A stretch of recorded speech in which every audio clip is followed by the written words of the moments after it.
Merci. Denge Boza Ebele Akolanda Canal Kin Télévision na Mokona Lelo Canal Presse et Bandi Boza Ebele Mokili Mobimba Pona Kolanda Biso Kinshasa Brazzaville et partout ailleurs to Pesimbote Nandeko il lui dit au Pasula na États-Unis oyo akomela kibiso mbote na yo to bosanité Aisha Okoko na Canada. Mais tozali kopesa mbote na bandeko nyonso ya Brazzaville o tozaki na bango lobby na manifestation bayebi une délégation ekataki mutuelle pesa eloko zo eloko pe mutuelle ma famille bango nyonso ya Brazzaville o ba accompagnaki monsieur Eric Patrick Kivwanga oyo na cérémonie et salemaki lobby mbote mingi na bandeko wana nyonso.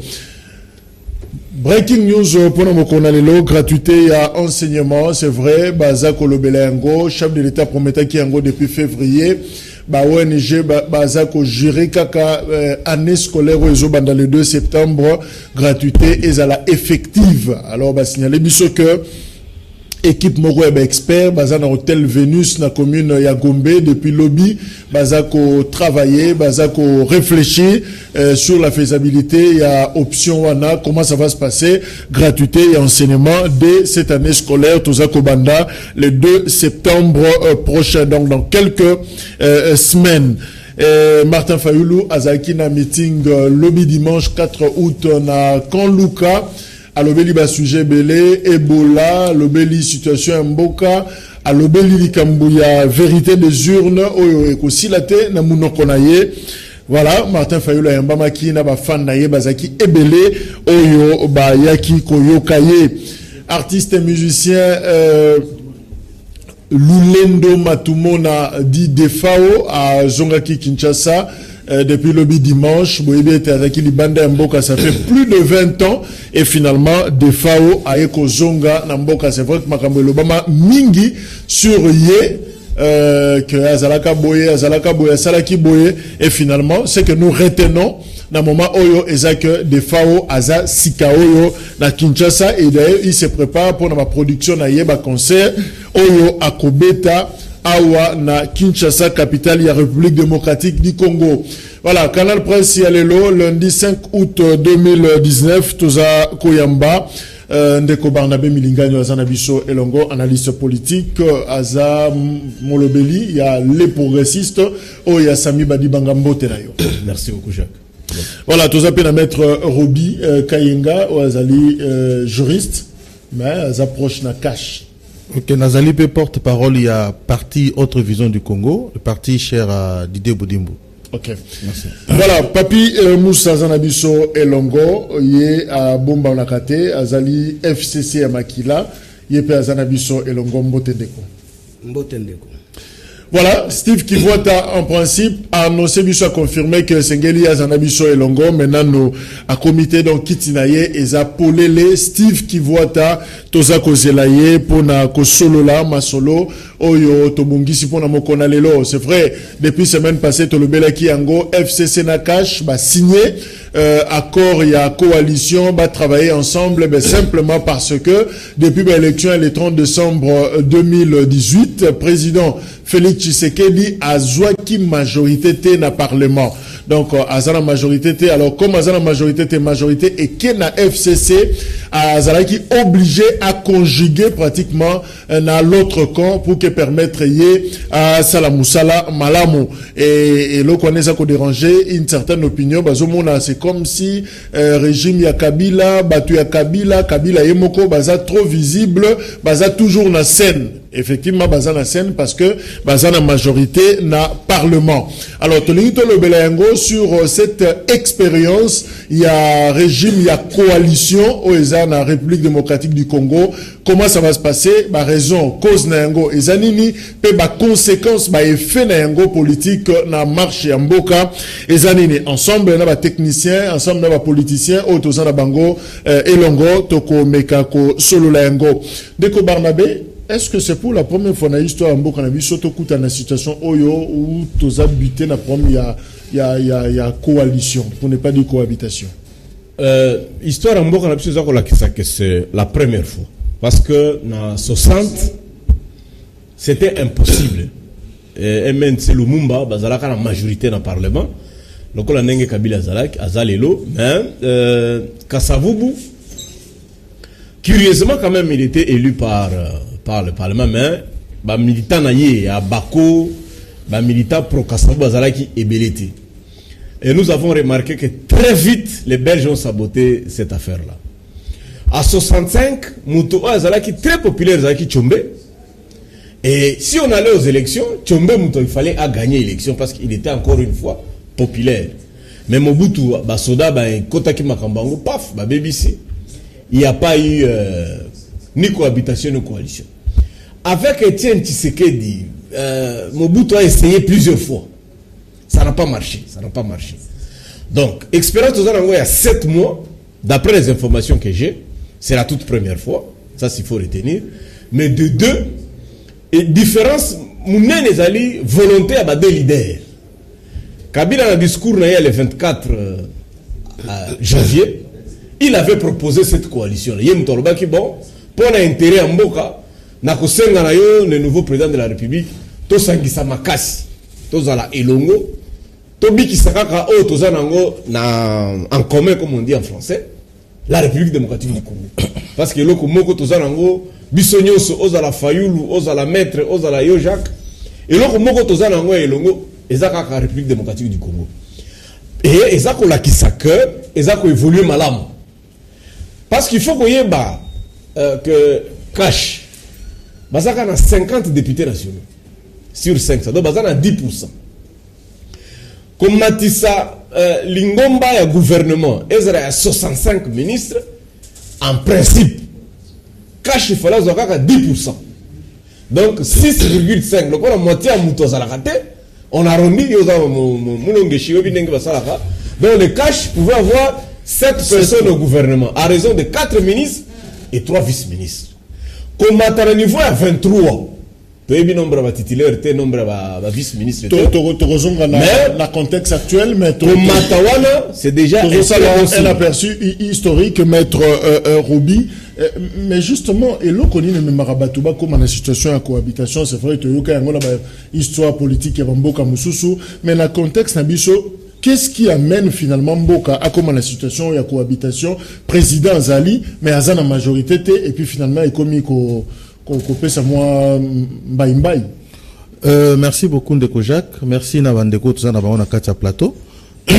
Population, il faut aïeba et que na Mboka na biso na nenge constitution et PCI Mibeko Nango et PCI était parti au regroupement politique aux la majorité au sein du Parlement. Yangonde est conformé gouvernement. Biso bayi politique et opposition à l'époque. Tant que vous allez battre campagne, mingi tout le monde qui présidence. Ce qui est allé, nombre de députés vous êtes déposés qui n'a pas nombre oyo bandeko na biso FCC bachaki et les kakebele. Tu as qui limité tantôt par les moyens, tantôt on était beaucoup plus focalisé sur la présidence. Et ça n'a pas bisika oyo biso bayi opposition, tu as qui n'a pas liste électorale, tu déposé qui faute de moyens, faute de possibilité de comme bisika wana. Élection et salemi, tout le monde était parti regroupement moko parce qu'aucun parti est à la majorité, parti tango est à la majorité. Ils à la PPRD, ils à la FDC, ils à la UDPS, nous dans la majorité azate. Kasi bayi FCC bango na ba regroupement ba parti na bango basa nango na kati na ba plateforme ba bimisi ya bango majorité. Une majorité plus qu'écrasante. Oh, il y a plus de 300 députés. C'est-à-dire sans cash, sans la mouka, FCC a imposé gouvernement naï. Il y a un monde de quoi où tu peux bayi politique, une balle grand leader, Tshisekedi, na ndeko Kabila batali balobiete non même tout ça la expérimentation ya cohabitation te parce que dans la cohabitation liko la kisani liko lo baete FCC baena gouvernement na ye parce que tobo sénateur pour président de la République na kolandisa mibeko ya mboka na biso o ya constitution a pouvoir résiduel et liko lo baete ye ba décision na ye et bongeza la contre-signer toujours par le premier ministre. C'est-à-dire il faut discuter makamyo salinga sala na kati ya gouvernement conseil de ministre et puis premier ministre sengeli a contre-signer yango. Ce qu'on dit que soit que non premier ministre wana bozana ya coalition te. Oh nyos yo koloba politique na ozana parce que population tanga voter de Tshisekedi a voté par rapport il y a programme na ye. Ça il peut avoir une cohabitation et non connaît mbisika oyo FCC a sepelate a bloqué machine. Dans l'entretemps, la population a souffrir. Dans l'income, ça va congolais était et tumba oyo ndeko Tshisekedi amené tous à la fière nango. Pour anime, ndeko toute sa démonstration awa.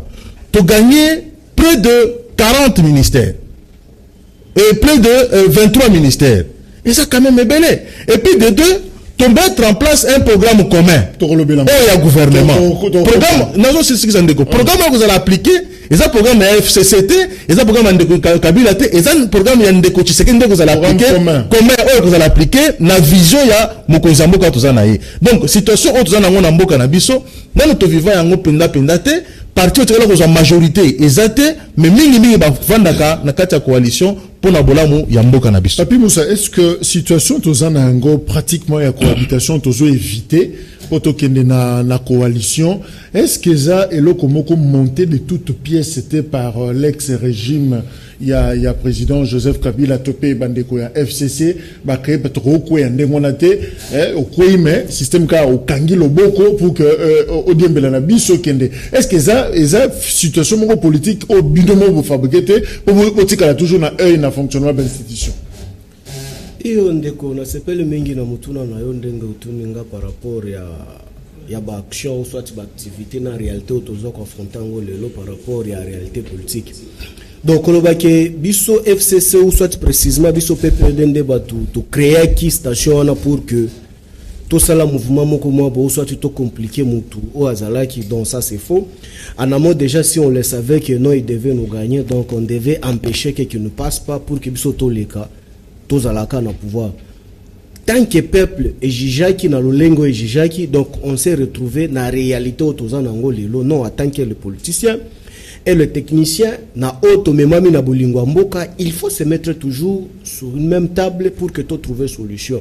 On comprend que non, bande kunanga ba ko débattre ba uti koloba ngo liboso eke na ebandeli opposition et banda ko préparer déjà campagne naïe. Donc c'est un message très fort, il faut qu'on explique à la population congolaise qui comprenne au moins la volonté des leaders. Parce que coalition ou soit boyokani entre FCC et Cash s'engage que deux personnalités. La personne du président sortant Kabila et le président Eli Tshisekedi Wamulumbu. Les deux personnes, ce sont eux qui gèrent, ouais, Chilombo. Ce sont eux qui gèrent la politique de ce que nous sommes en train de vivre aujourd'hui. Bah, makelele nyo so nezo luka tout autour ya babilo kwa ce sont des bruits inutiles. To sentir que non bandeko babanda ko bongama que non ndeko Kabila fois ken.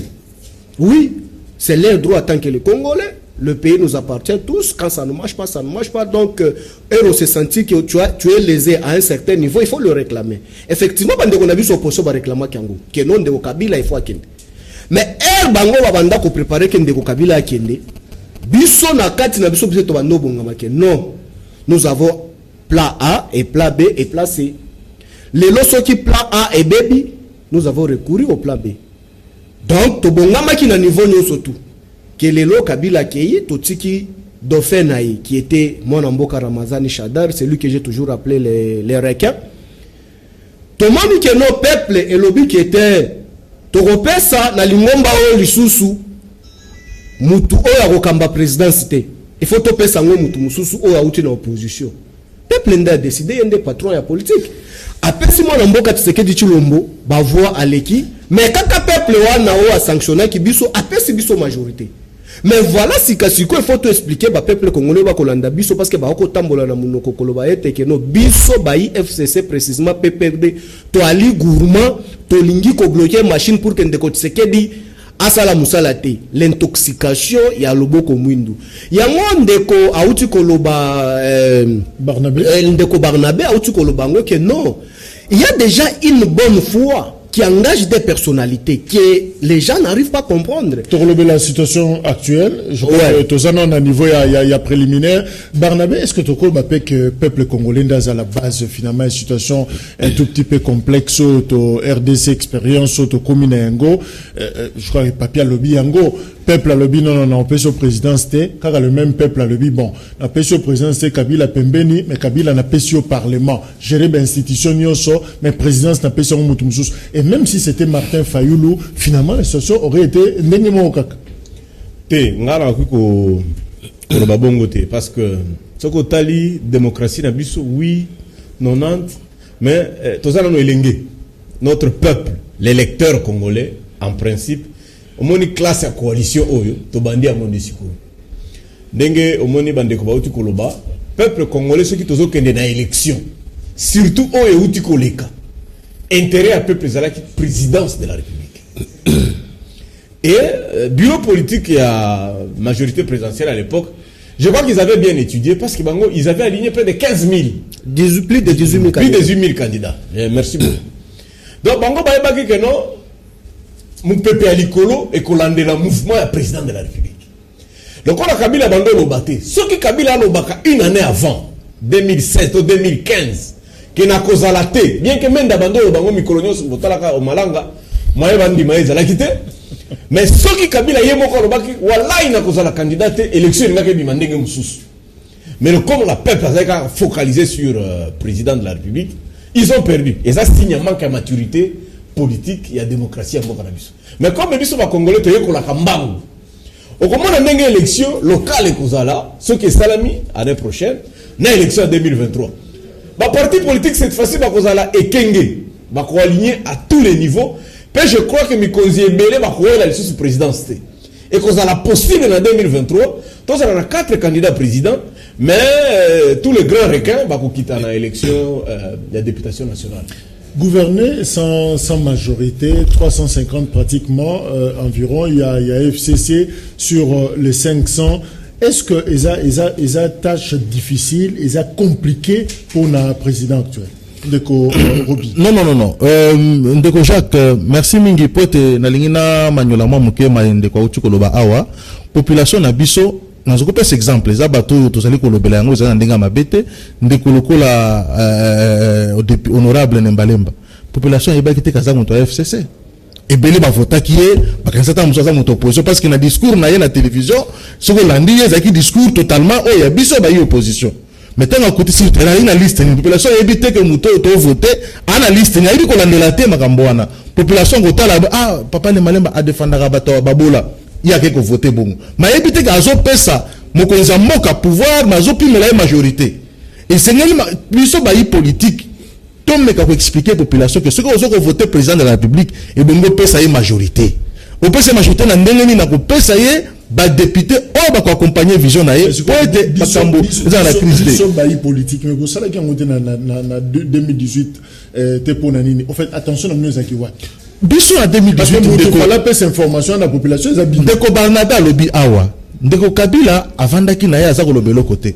Biso to sali ba calcul da biso nyoso to lobi ete ye azolinga atigambraka na bokonzi et sengeli to bunda to benga na ye parce que qui peut limiter na ba moyen na musala na biso on était limité na ba moyen pe mususu faut qu'on reconnaître yango bango bazala ki na ba moyen nyoso ba moyen l'état bazala ki na ba moyen bazala ko sala basela ki ko bongisa makambo na bango poete baza ba député na koloba boyi lelo oyo ba to fe ba yeba que coalition wana lisusu ba député o wana ya FCC ba komi ba député baza ko travailler sous le leadership ya mokonzi ya mboka ba susu ba to FCC tant que c'est coalition comme coalition et à susu te FCC à part cash à part pourtant ndeko ilunga ko yana programme na ye bato ba ko investir ye ezaka bato FCC na cash ba ko investir donc coalition wana ezali susu poko so pona mokonzi ya mboka te et kozala mingi pona ko accompagner ya ngonde esalemi pona ko accompagner Donc, Tozolo Bela Likambo, nouvelle expérience dans la République démocratique du Congo, il y a un régime de coalition, cause des anini, conséquences des anini, justement, Steve Kivuata, maître Steve, à région de Bisso Awa, Steve Kivuata, finalement, problème est à quel niveau? Pour tout comme la situation, il y a coalition, ça a d'ailleurs aperçu, historique Nango. Est-ce que ça faute, il y a peuple qui a mal voté le, en décembre, ou est ça peut-être Bino, le Martin Fayoulou, on a passé tout le temps machine à voter et autre chose, et finalement, des informations, et c'est que sa population, Boussali Angoté, et voilà qu'on regrettait, même si Martin Fayoulou a la place, il a Félix Tshisekedi, il est là parce que Martin Fayoulou n'a pas assez de députés. Qu'est-ce qui allait se passer? Non, premièrement, Ngai na kontimata mokete kezali faute ya peuple congolais. Oyebi, juste après l'élection, avant même proclamation des résultats, Nazalaki, Lisangana, Bilenge, il y a opposition, tout ça là, déclaration, moko, tout c'est que UDPS a évité qu'on y m'a résultat, ou y'a ma béwana présidentielle, au Bazaï Kopé Sabango cadeau empoisonné. Parce qu'en contrepartie, Balinga qui que, maîtriser les Bango Kinshasa, parce que, d'ailleurs, Ndeko Jean-Pierre Bemba, actuel coordonnateur à la Mouka Bandai Kolobayango, après l'élection, yo FCC Linga a plus de 350 députés. C'est le cas aujourd'hui. Donc, Nakati opposition, côté la Mouka Tozaki n'a plus ou moins 10 listes électorales, Bato Akash Bazaki n'a 3 listes électorales, attaque au FCC, qu'on a député belé, mais pas au niveau il y a 350. Aujourd'hui, il faut qu'on ait que Zalaki chaos électoral, ou organisaki. Centre de compilation et travail à té. Seuil, pesi yango, senye moka lobi, l'histoire a vu seuil, bino bato opposition, l'histoire a vu seuil té. Yango et salaka que bazo député belé. Aujourd'hui, il n'y a pas de traçabilité. Makabo ya cour constitutionnel, mayo et les cas qui kuna. Donc 350 à FCC, c'est un faux résultat. C'est une fabrication. C'est une fabrication. Et le quoi bandeko a déjà bango bapesa ki bango et bonga ya présidentiel moyen balandela lisu na bozindo côté à législative ezaki té. Donc ezaki coalition à l'élo ezali au fait un hold-up électoral, ils ont une sorte de gangstérisme où est salami sur le dos et à peuple et contre le peuple. Et aujourd'hui, malheureusement, j'ai entendu mon confrère Roby Koloba Bazaï na coalition et que ezali sous autorité à chef de l'État, c'est faux. Vous ne respectez pas le principe d'une coalition. Parce que les lots na katia coalition ane ebani que FCC azamo pandi, Cash azamo pandi. FCC memi boye, Cash memi boye. Nzokande na coalition, ba metaka nyonso ana ensemble différent c'est ko sali maté. Les lots si y a de makambo FCC anango d'accord te ayatola na bango akobenga bango bako signer devant ye. Bamoni makambo ndeko baati azui bazo gogola ye tola ndeko Kabila te l'omnipotent. Donc bango moko ba yebi que si l'FCC n'est pas d'accord sur une chose akobenga ba poulain na ye ndeko président proclamé actuel akokoka ko maîtriser bango te. La preuve totale à kaya baati ndeko baati asali so dans les vides akanisi ke ndeko fatia ko yambaye mabamba ni tina se azako buka na mino parce que déjà buka ni mino akeko senga pardon akeko le kapande ndeko ilunga nzoka nda akanisi ke ndeko ilunga za na décision nzoka ndeko ilunga ya azako dépendre na tola soka tola obi moto ana za libanda akoza libanda. Steve Kivuata, donc on peut retenir que coalition Otozana Ngo siko situation expérience Otozana Ngo, c'est une fabrication à FCC. C'est une fabrication à FCC, c'est un calcul à FCC. Ba yebi elo konini baza kolukana 2023. Ba komela obendenge ba melaka palu ndenge ba melaka ba parti kiliki ndenge baza komela UDPS. Bozela UDPS na cache d'ailleurs une UNCDG melama mwakala. Hein? Donc ndenge bakosala bango comment attendre distribution ba poste kozala comment ndenge bakopanza. Merci Steve Kivuata Lamuka ndeko papi Moussa. Mais finalement 23 ministères sur les 65, je crois que Barnaba Lobi en principe bandeko cache faba zo 4 ou 6 7. Voilà 7. Mais bon précis bango 23 donc bino bomo kabolana matabisi boye bo pesi moto 23 bo pesi pe baati ndambu bo pesi bakinsu ndambu ce motema malamu wana ya kopesa moto sengela ka 7 bo pesi 23 eza force ya cash na négociation to eza motema bosawa motema malamu na bino. Et on ne connaît pas les mingi par rapport à Ndengo Tuni Mutuna wana, donc il faut tout expliquer ba imboka ba comprendre que non Bosolo ya li wapi donc on comprend que non de konanga Steve Kivata aspirant de l'FCC a expliqué kaka makambo oyo ya li Bosolo pona ko contredire bisika ali ko fanda bisika molili. Donc on comprend que non, le fait déjà au expliquer biso que non cash il fallait qu'il soit 4 par rapport à ba nombre de députés zaki nango azui 21, donc cela veut dire que nos coalitions ali kitoko. Donc nous devons imposer l'un vers l'autre à zalité. Donc il suffit que tu se mettre sur une même table tout solo, les partages et salami comme il se doit, attend que les alliés. Tu vois que déjà il y a une contradiction là, on ne peut pas entrer même en débat. Ndeko Steve qui va ta ali koluba awa que non. Oh, majorité les alliés lelo eza majorité peut fabriquer par Joseph Kabila. Na uti kolobela yango awa azala kite mais heureusement azongeli yango donc il faut tout expliquer ba imboka ba comprendre yango. Ce qui majorité ezala qui préfabriqué par Ndeko Kabila. Pourquoi est-ce que Ndeko Kabila ala qui na niveau te ya ko fabriquer pe bonga na e bati kalaka na présence pour que non to maintenir ka isika na biso. Toyebi ponani. Et puis de deux, yende kwa lobi que to préfabriqué qui majorité.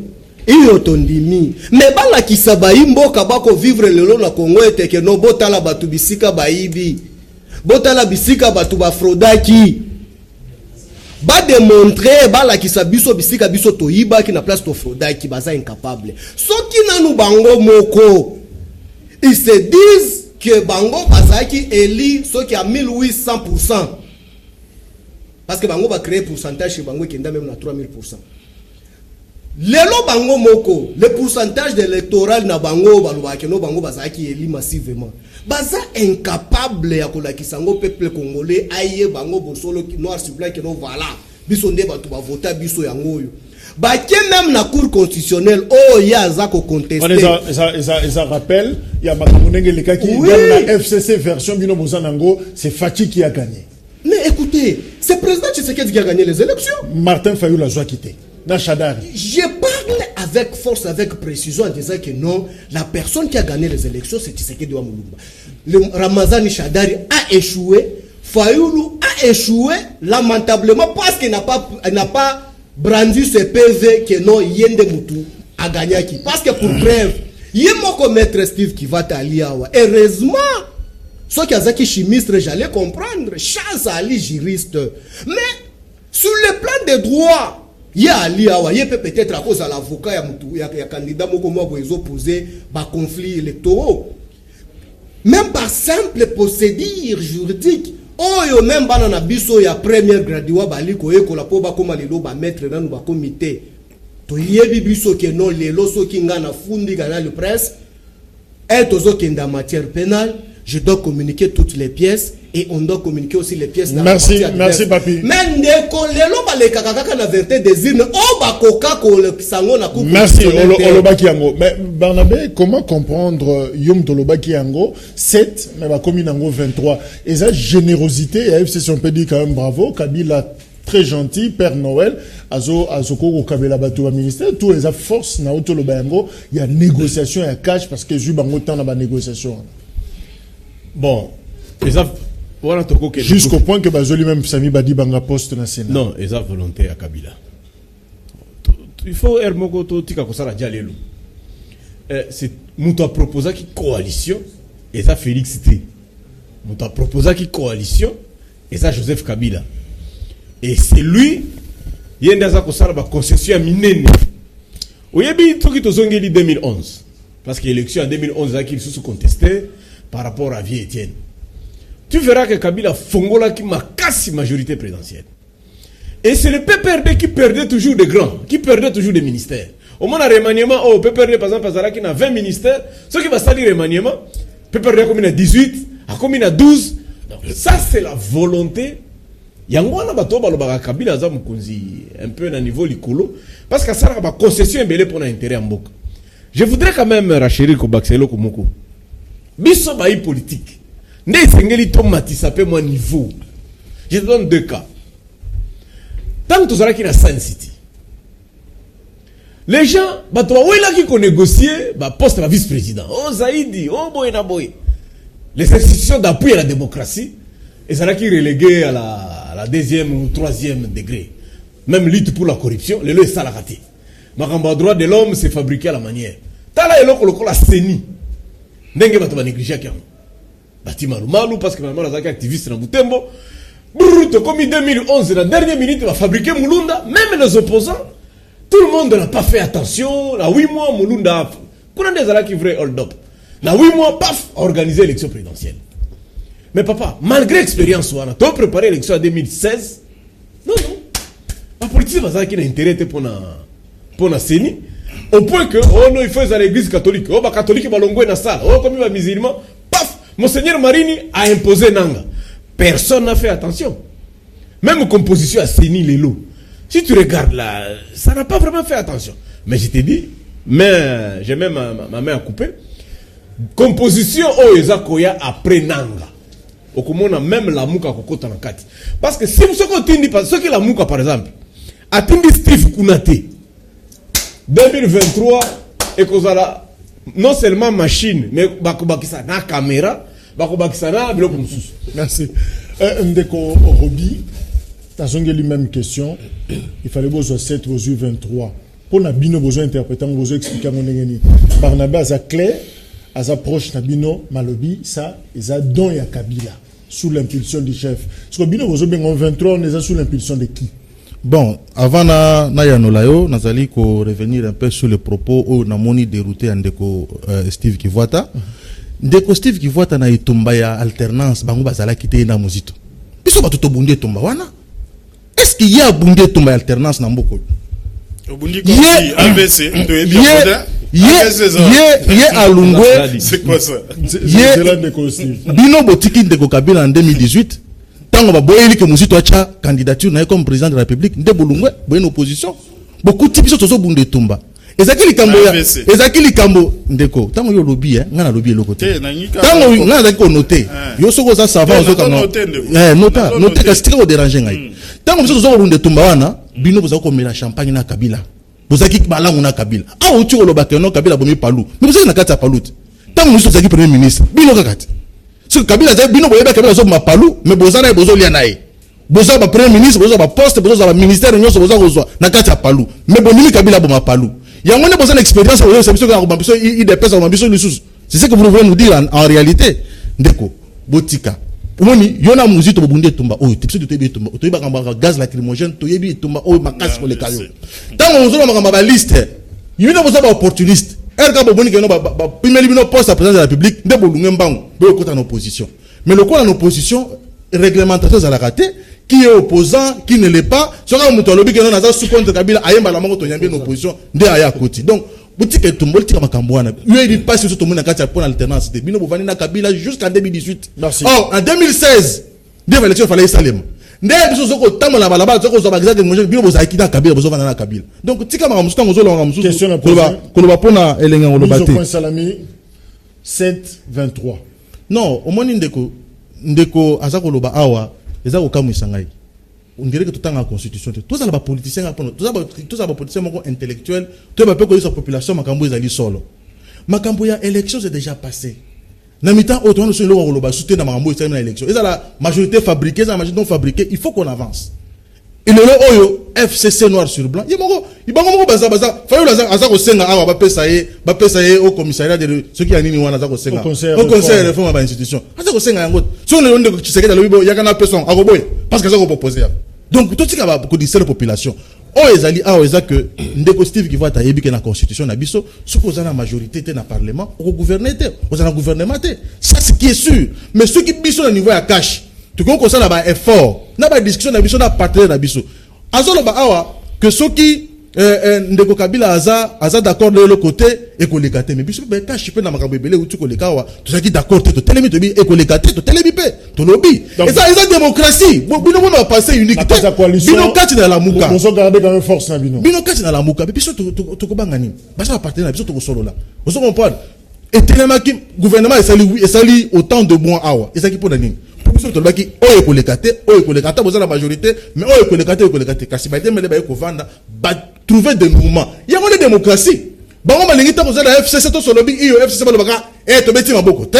Merci. Biso peut être d'accord te, ce qui FCC le belo comment est to se peut nango to beta maboko to te out d'accord te, to que voulez boiter faut changer bankam. Et ça n'est pas la démocratie. Steve Kivota, est-ce que cette nouvelle expérience, il y a coalition et qu'on bloquer ma camboté na venir, ma conséquence politique et koko zalanini. Est-ce que nous avons la moutou quand il y a coalition n'engezo kendele. To ko bloquer, to ko foncer. Ti 2023. Oui, avant de répondre na motuna na yo, na ko rencontrer très rapidement Toebi AVCT. AVC za maladie. AVC tika ko bunda pour l'alternance. Autre vision du Congo.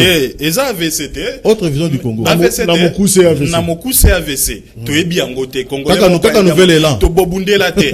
Biso na ebisa yo ndeko mozito palu etika ko za na MPT. Tango eko sangana na ndeko Kabila. Ndeko mozito aza parmi bato babunda ki pour que za na autonomie za na candidat à la présidentielle. Depuis 2015 ndeko Adolphe Mozito ba tribune na ye ba atelier na ye ezalaki pona ko critiquer gestion mboka ndeko ebele ba yebi pona tozo autonomie toza na candidat parce qu'il fait to présenter programme tango to moni que ndeko Kabila kangi palu na poche na ye ndeto bima tozo nouvel élan. Donc toza à la fin mandat mais na kanisa ke to déranger la tête au commission ko déranger ndeko muzito banda politique na 1990 à l'époque na kanisi était ozaki na okobeta Nintendo hein, même si ezali moi discourtoisie mais permettre nga ngo eza vérité. Donc les lots problème ya coalition ezali ni eza ko respecter ba standard te. Normalement au moni bande ko na biso ba koma na réflexe soki to ebisi bango que boyeza mala monter bango bake ko kundola ya biso exemple à mabe bien bongo kuna kutu bango basa akaboy to ebisi bango bo umeli gouvernement ezo bimate et bon na Belgique basala 10 mois basala 8 mois. Pourtant Belgique eza na une bonne administration eza na budget malamo bato baza ka ba vivre malamo atako gouvernement ezate ba ko vivre malamo les lo coalition on eza ko respecter ba standard te baza ko fonctionner le quoi ba chien et chat. C'est comme une cohabitation, mais au baza ko bengango coalition. Parce que basangisi ba député na bango basangana kate. Bango moko ba force politique basangate tino lelo ba na programme te. Ba discussion na bango eza obé sur ba poste. Sans vision, on moni même ba créer même ministre délégué à la défense ministre pour ba luke la mutunyo so esika. Et na mboka o tozai na mikakatano ya budget. Oh, bazata na vision en matière d'amélioration de recettes. Tout le monde a même que, na 2020, même à 8 milliards, oh, yondeko Félix a promis comme budget na et koko maté. Voilà. Donc, ma bé, effectivement, il y a coalition, baza ko privilégier, ba poste, sur vision en bon cas, sur avenir résaté. Avenir résaté. Et bango bo ba ebi que c'est sur fond, il y a un hold-up électoral. Au moins, sur les alarata, il y a solo. Ndeko Félix a dit qu'il y a gagné présidentiel. Il y a solo bango ba gagné majorité parlementaire. Balinga va se respecter. Mais au fond d'eux, ba ebi que nion so ana ba résultat nion so za fabriqué. Ndenge biso to ba on a communiqué final na biso toko bundaka pour une véritable alternance démocratique. Parce que oh on a marché des dupes. Ndenge ndeko moko pe kanda mo à la présidentielle au baya kala bango moko ba ebi ke ndeko Kabila majorité ne a fabriqué ki ngai pe ba fabriquer la ki nga majorité présidentielle. Merci Steve Kivota. Voilà, nazo pe sa papi Moussa Maloba. Mais Steve, moi question rapidement. Parti à Mozito Zane. Nouvel élan. Exact. Eza partout hein. Eza dans la bouca. Confusion en ezate. Babi a boy ko signé.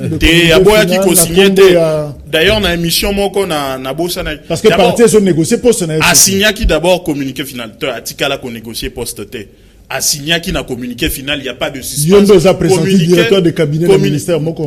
Komi waneza ba lokuta ba makambo réseaux sociaux. Moi les réseaux sociaux motomuso a comme la diamba nae a commis n'importe quoi bato bazo ngo comme information.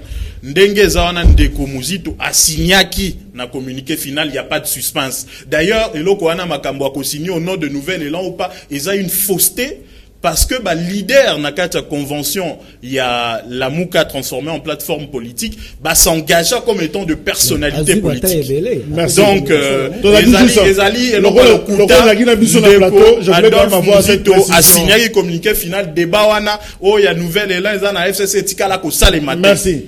Papi Moussa, est-ce que na expérience il y a régime, il y a coalition, est-ce que bah c'est nécessaire pour la bino FDCA Ok, ndeko na sepeli mingi na mutuna na yo avant que na ya nola na mutuna na yo na osala na rapidement parce que toke vraiment na suka. Ok, na sepeli mingi na ndeko nanga kivata auti ko expliquer nga âge politique ya ndeko Muzitu que abanda politique na 1990 mais toza na écart ya une année parce que nga na banda ki na 1991 azaki na 90 mais à 90 jusqu'aujourd'hui la population congolaise mais oui nga na za première partie na nga Shenguza Karl Bond Iferi erwana Muzitu ayebana oui mais de Muzitu atingala ko yebana na mboko ke no aza politicien te. Ah c'est ça, voilà.